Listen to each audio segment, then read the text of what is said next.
नमस्कार विद्यार्थियों, आप सभी का आपके अपने YouTube चैनल आरपीएससी विद नवीन सैनी में स्वागत है। विद्यार्थियों, आज हम पढ़ेंगे सृजनशील बालकों से शुरू करेंगे। तो सृजनशील बालक किसे कहते हैं? तो सृजनशील बालक होते हैं समाज में वे बालक जो निश्चित रूप से कुछ नया निर्माण करने की क्षमता रखते हैं, वे सृजनशील बालक कहलाते हैं। तो आपको पता होगा कि सृजन का मतलब रहता है, सृजनशील का मतलब है क्रिएटिव। जो भी क्रिएटिव, जो रचनात्मक बालक होते हैं ना, जो कुछ नया करने की क्षमता रखते हैं, वो हर किसी कार्य को कुछ अलग ढंग से करते हैं, उन्हें हम कहते हैं सृजनशील बालक। तो इसके लिए विभिन्न मनोवैज्ञानिकों ने अपने अपने तरफ से परिभाषा दी है। क्रो एवं क्रो ने कहा, सृजनशीलता से अभिप्राय निश्चित रूप से मौलिक परिणामों के उत्पादन की क्षमता है। तो देखो, क्रो और एंड क्रो, तो ऐसे याद रखना कि दो कौवे मिलकर कुछ नया, कुछ मौलिक उत्पादन करने की क्या रखते हैं, क्षमता रखते हैं। ऐसे आपको कीवर्ड कनेक्ट करने। आगे बात समझ में। अब आगे जेम्स ड्रेवर ने क्या कहा? ड्रेवर ने कहा, सुनिश्चित नव निर्माण ही सृजनशीलता है। अर्थात निश्चित रूप से आप कुछ नया निर्माण करते हो तो वो सृजनशीलता के अंतर्गत आता है। तो आप ऐसे ध्यान रखना, ड्रेवर से होता है वो आपके ड्राइवर वगैरह आता है ना, उसको बोलते हैं हेयर ड्रायर। तो उससे क्या होता है, निश्चित रूप से नया निर्माण हो जाता है, बालों की एकदम से क्या बन जाती है, नई डिजाइन बन जाती है। तो ऐसे आप इस चीज को याद रखना। ठीक है विद्यार्थियों, अब आगे बढ़ते हैं। अगला है सृजनशील बालकों के लक्षण। तो सृजनशील बालकों के क्या लक्षण देखने को मिलेंगे आपको? इनकी बुद्धि लब्धि लगभग 110 होगी। ठीक है, कोई फिक्स नहीं है, लगभग 110 होगी। ये मौलिक होंगे, मतलब कुछ नया नया करते हैं। मौलिक मतलब होता है समथिंग डिफरेंट, ठीक है, जो आज तक नहीं था। सृजनशील बालक होते हैं वो विशेष जिज्ञासु होते हैं, मतलब बहुत ही ज़्यादा क्यूरियोसिटी होती है इनके अंदर, हर चीज़ को लेकर बहुत ज़्यादा उत्सुक रहते हैं, जिज्ञासु रहते हैं, कुछ नया जानने की, करने की इनमें हरदम क्या रहती है, उत्कंठा रहती है, इच्छा रहती है। इनमें परवाहशीलता भी पाई जाती है। इनके व्यवहार में आपको धारा परवाह देखने को मिलेगा। इनमें विवेकशीलता भी रहेगी, विवेक का गुण रहेगा, सहनशील रहेंगे। इनमें अपसारी चिंतन पाया जाता है। तो ध्यान रखना, प्रतिभाशाली बालकों में अभिसारी चिंतन पाया जाता है, जबकि सृजनात्मक बालकों में अपसारी चिंतन पाया जाता है और अमूढ़ चिंतन भी पाया जाता है।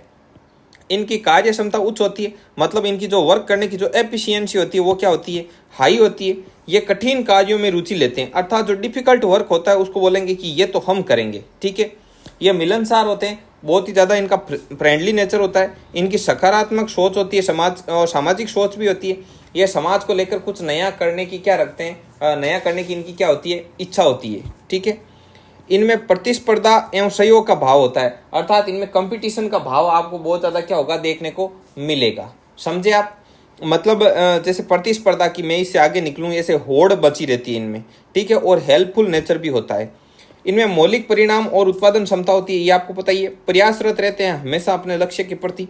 ये परंपरागत बालक होते हैं, मतलब ये नहीं कि जो परंपरागत रूप से चला आ रहा है, जो रटी रटाई जिंदगी है, उसमें ये बिलीव नहीं करते हैं। ये समथिंग डिफरेंट, कुछ नया करने की इनमें क्या रहती है, लालसा रहती है, और ये आविष्कारक बालक होते हैं। ठीक है, अब देखो कुछ नोट हैं कि सृजनशीलता एक प्रकार से लोचशीलतापूर्ण व्यवहार है, अर्थात लचीला व्यवहार होता है। ये किसी कार्य में कुछ करेक्शन करने में क्या करते हैं, बिलीव करते हैं कि इसमें कुछ अलग करके देखें, इसमें कुछ संशोधन करें। ठीक है, जो प्रत्येक व्यक्ति में संभावित है, इस आधार पर माना जा सकता है कि सृजनशीलता सार्वभौमिक है, अर्थात जो सृजनशीलता है वो सब में पाई जाती है।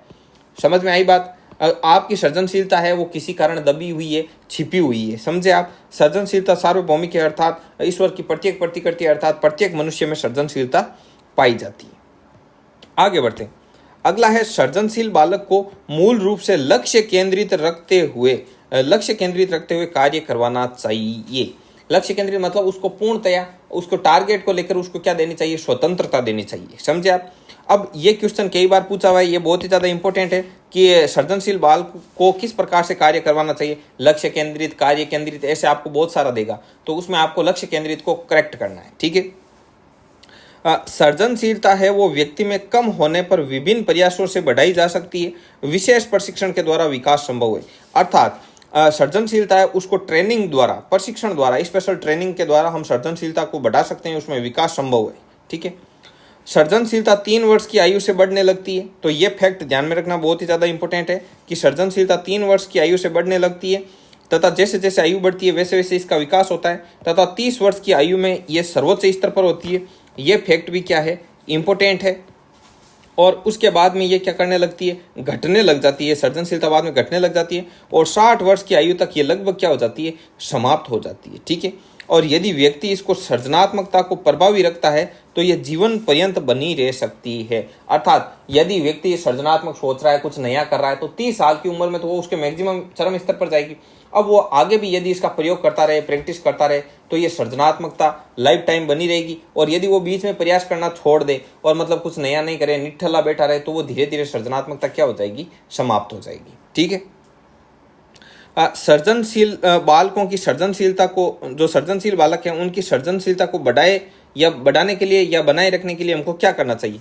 तो देखो, ऐसे बालकों को ज़्यादा से ज़्यादा अवसर उपलब्ध करवाना चाहिए। मतलब उनको हर जगह उनको अवसर देना चाहिए कि आप कुछ ऐसा करो। उनमें हर चीज़ पर उसके रोका टोकी नहीं करनी चाहिए और समय समय पर उनको स्पेशल ट्रेनिंग भी दी जा सकती है। ठीक है, और उन्हें अवशिष्ट वस्तुओं, मतलब जो बिना उपयोग की है, अनुपयोगी वस्तुएं, उनसे उपयोगी सामग्री बनाने की दिशा में कार्य। मतलब जो कबाड़ ला के दो और उन्हें बोलो कि इससे कुछ आप क्या नया कर सकते हो। ठीक है, और उन्हें विशेष योग्यता के क्षेत्र में प्रशिक्षण, और कोई स्पेशल कोई चीज़ बनवानी हो तो आप उनको ट्रेनिंग भी दे सकते हो कि हम आपको ट्रेनिंग देते हैं, उसके बाद में आपको इस अनुसार कार्य करना है। ओके, और इन्हें विशेष प्रकार की सहज शैक्षणिक गतिविधियां, सहज शैक्षणिक मतलब जो शैक्षणिक के साथ होने वाली, अर्थात पढ़ाई लिखाई के साथ जो गतिविधियां होती है स्कूल में, उनमें इनको भाग लेने के लिए प्रोत्साहित करना चाहिए। जैसे भाषण, निबंध, लेखन, नृत्य, संगीत, नाटक, एकांकी, वाद विवाद, प्रश्नोत्तरी, पेपरमेसी, टेरिकोटा आदि जो प्रयोग वगैरह होते हैं, लेबोरेटरी वगैरह, इनमें उनको कार्य करने के लिए बढ़ावा देना चाहिए। ठीक है, अब ये हुए सृजनशील बालक। अब इससे आगे आएंगे बाल अपराधी बालक। बाल अपराधी मतलब बाल से मतलब बच्चा जो 18 साल से छोटा है लेकिन वो अपराधी है, जैसे हत्या वगैरह ऐसे कोई अपराध किए हुए बच्चे होते हैं। ठीक है, तो वो तो बाल अपराध में आते ही आते हैं। इसके अलावा जैसे चोरी करने वाले, झूठ बोलने वाले, धोखा करने वाले, तो ऐसे जो बालक होंगे वो भी आपके बाल अपराधी बालक कहलाएंगे। जैसे बच्चों की पेंसिल वगैरह चुरा लेते हैं, तो वो भी सब किस में आएंगे, बाल अपराध की श्रेणी में आएंगे। जो गाली गलौज करते हैं, लड़ते झगड़ते हैं, हिंसात्मक व्यवहार करते हैं, वो सब बाल अपराधी बालक कहलाते हैं। तो इन बालकों को लेकर के विभिन्न मनोवैज्ञानिकों ने क्या कहा है, ये कौन सा गुण है, इसको लेकर हम डिस्कस करते हैं। तो देखिए, बाल अपराधी बालकों के बारे में जो सर्वप्रथम सबसे पहले जो विचार दिया था वो दिया था सिजर लैम्ब्रोसो ने। ठीक है, ये फैक्ट बहुत ही ज़्यादा इंपॉर्टेंट है, इसको विशेष तौर पर ध्यान में रखना कि बाल अपराधी बालकों का जो कंसेप्ट है वो किसने दिया, वो दिया सिजर लैम्ब्रोसो ने। ठीक है, अपराध विज्ञान के प्रवर्तक सिजर लैम्ब्रोसो। तो ये क्वेश्चन पूछा हुआ है सिजर लैम्ब्रोसो का कि अपराध विज्ञान के प्रवर्तक कौन है, ये बहुत ही ज़्यादा इंपॉर्टेंट है। ठीक है, इनके अनुसार समाज में कुछ ऐसे बालक होते हैं जो सामाजिक धारा या परंपरा से हटकर ऐसे कार्यों में संलग्न हो जाते हैं जो आगे चलकर बड़े अपराधी बन जाते हैं तथा अपने जीवन को खराब कर लेते हैं। तो वो सब है वो बाल अपराध के अंतर्गत आएगा। अब स्किनर ने क्या कहा, स्किनर ने कहा 18 वर्ष से कम आयु का बालक किसी ऐसे कार्य को करता है जो वयस्क के द्वारा करने पर दंडनीय हो तो वे बाल अपराधी कहलाएगा। अर्थात यदि कोई 18 साल से कम आयु का कोई बालक है, कोई बच्चा है, और वो कोई ऐसा कार्य करता है कि यदि उसे उस कार्य को उसी कार्य को यदि कोई बड़ा करे तो वो अपराध की श्रेणी में आता है, उसे दंड मिलता है, तो ठीक वही कार्य उस बच्चे के लिए क्या होगा, वो बाल अपराध होगा। समझ गए? जैसे एक बच्चे ने चोरी की, अब उसी कार्य को अर्थात चोरी को यदि 18 साल से कोई बड़ा करता तो उसको क्या मिलता, दंड मिलता। तो फिर ये कार्य किस श्रेणी में जाएगा, बाल अपराध की श्रेणी में। हिल्ली ने क्या कहा, हिल्ली ने कहा वह बालक जो समाज द्वारा स्वीकृत आचरणों से हटकर व्यवहार करता है बाल अपराधी कहलाता है। अर्थात जो व्यवहार है वो समाज में मान्य नहीं है, समाज में कतई उसको स्वीकार नहीं किया जाता है, वो कार्य वैसा यदि कोई बालक वैसा आचरण करे तो वो बाल अपराध की श्रेणी में आएगा। अब बाल अपराधी के लक्षण क्या होते हैं, बाल अपराधी के लक्षण, तो ऐसे बालकों का शरीर क्या होता है, मजबूत होता है, अत्यधिक ऊर्जावान होते हैं, और नसें होती है उनकी वो उभरी हुई होती है। ठीक है, और सरकारी या जो सार्वजनिक संपत्ति दिखेंगे तो उसको नुकसान पहुंचाएंगे। जैसे सड़क के किनारे कोई लगे हुए हैं संकेत के चिन्ह तो उनको उखाड़ देंगे। ठीक है, जैसे कोई सार्वजनिक टॉयलेट वगैरह है तो उनमें गाली गलौज अपशब्द लिख देंगे। ठीक है, जैसे ट्रेनें वगैरह होती है तो उनमें उत्पात मचाते हैं। कहीं पर कोई सरकारी लाइट लगी हुई है तो उसको उखाड़ देंगे। तो और जैसे रोडवेज में बैठे हुए हैं तो उन पर भी वहाँ पर क्या करेंगे, बैठे बैठे जो रहेगी आपकी ये सीटें वगैरह उनको फाड़ देंगे। तो ये सब किस में आते हैं, तो ये होते हैं बाल अपराधी। ये विभिन्न प्रकार का नशा भी करते हैं। विद्यालय व्यवस्था होती है, जैसे स्कूल में जाएंगे तो वहाँ पर भी उत्पात मचाएंगे, व्यवधान पैदा करेंगे और अपनी कक्षा के बच्चों को तंग करेंगे। शिक्षक कुछ भी कार्य करेगा, इनको बस विरोध का मौका मिलना चाहिए। सार्वजनिक स्थलों पर ये अपशब्द गालियाँ लिख देंगे। सामाजिक व्यवस्था होगी तो वहाँ पर विघ्न पैदा करेंगे, चोरी करेंगे, झूठ बोलेंगे, किसी व्यक्ति को धोखा देंगे। तो ये सब बाल अपराध के लक्षण हैं। अब बाल अपराधी बालकों के सुधार के लिए आप क्या कर सकते हो? तो इनको सुधार गृहों की भी स्थापना की हुई है। आप उनके लिए सुधार गृह की स्थापना कर सकते हो पर्सनली, या फिर की हुई है जहां पर इनको डाल सकते हो। शारीरिक श्रम वाले कार्य प्रदान करो, क्योंकि ये बहुत मजबूत होते हैं। इनकी ऊर्जा है ना, इनको मतलब पूरा नसें वगैरह फटती है इनकी ऊर्जा से। तो इनको ऐसा कार्य दो जहां पर जाकर ये क्या करे, कुछ शारीरिक श्रम करे। ठीक है। व्यवहार कुशल शिक्षकों की नियुक्ति जो इनके साथ मैनेजमेंट बिठा सके। स्वतंत्र अभिव्यक्ति के अवसर, इनको स्वतंत्र अभिव्यक्ति के अवसर दो। इनमें मतलब कुछ इनके नाटक में ऐसा रोल दो, जैसे किसी को पुलिस का रोल दो, आर्मी का रोल दो। अब जैसे शारीरिक रूप से मजबूत है, बहुत ज़्यादा आक्रामक है, तो उसको आर्मी की तरफ मोड़ो। किसी में बहुत ज़्यादा ऊर्जावान है, बहुत उछल कूद करता है, तो उसको खेल की तरफ मोड़ो। ठीक है। और उनके जो मन में है उनकी अभिव्यक्ति के लिए भी इनको क्या दो, अवसर दो। विद्यालय स्तर पर विशेष गतिविधियों का संचालन करो इनके लिए। तो ये कार्य बाल अपराधियों के लिए किया जा सकता है। अब आगे आते हैं वंचित बालक। तो वंचित बालक कौन से होते हैं? तो देखो, वंचित बालक वो होते हैं जो समाज की जो मुख्य धारा से हटे हुए हैं, जैसे SC ST आदिवासी वगैरह होते हैं ना, तो वो आते हैं वंचित बालकों की श्रेणी में। तो आप इसको पढ़ोगे तो अभी आप में पता चल जाएगा।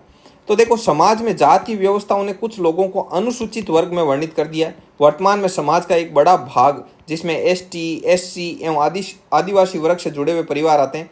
इन सभी परिवारों में आज भी कई स्थानों पर शिक्षा का प्रभाव कम होने के कारण इनके बालकों को वह स्थान नहीं मिल पाता है जो कि मिलने की संभावना हो या जिसके वे हकदार हों। इस तरह के बालकों को ही वंचित बालक कहा जाता है। समझ गए? ये समाज के निम्न तबके से बिलोंग करते हैं और इनमें अच्छा खासा टैलेंट होने पर भी इनको जगह नहीं मिलती है। ठीक है। और ये जिस चीज़ के हकदार होते हैं उस चीज़ से इनको वंचित कर दिया जाता है। जैसे कई जगह पर छुआछूत देखने को मिलती है, तो इनको पानी नहीं पीने दिया जाता है समान कैटेगरी के। तो इनके यार दोस्त जहाँ पानी पीते हैं वहाँ इनको नहीं पीने दिया जाता है। तो इनमें क्या होती है, इनके अंदर हीन भावना ग्रसित हो जाती है। ठीक है। हीन भावना घर कर लेती है। तो अब इन बच्चों के क्या लक्षण देखने को मिलेंगे? इनमें भाषा का विकास बहुत कम रहेगा। ठीक है। अल्पभाषी होंगे, मतलब वोकेबलरी इनकी ज़्यादा नहीं होगी।